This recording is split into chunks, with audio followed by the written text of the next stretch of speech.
So a couple weeks ago, my family and I were invited to go into the Kentucky Fried Chicken's first location, the Sanders Cafe, and have a tour of the museum and the house that my uncle lived in across the lawn. Uncle Harley started in this spot about 1930, and he had to sell his properties in 1955 when the new highway was put in 7 miles behind him that took all of his customers away and left him hanging high and dry.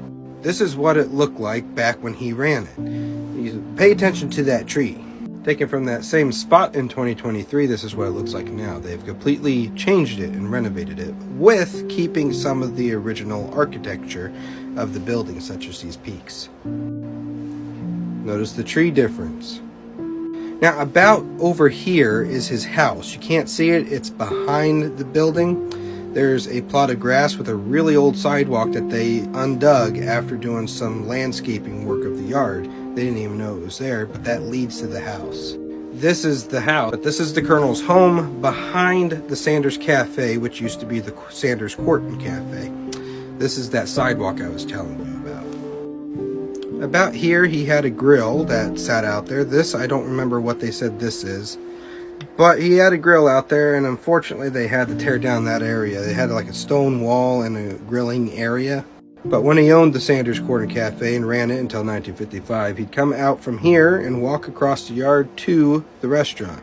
The current owners of this house, the JRN Corporation, that also owns the franchise and over 150 franchises across the South United States. They don't know what they're going to do with this home yet. They're either going to turn it into an Airbnb, another museum piece, or a gift shop of some sorts. The house is not open to the public for touring it yet, but my family got a tour of it.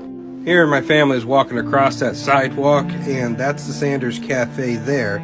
That's Lee Cummings' daughter, that's her husband, that's Colonel E. Harlan Sanders, my grandfather, and that's obviously me. But that gives you a perspective of how close Uncle Harley was to his restaurant when he operated it. They stripped most of the inside of the home. That was Uncle Harley's fireplace. This was the living room area.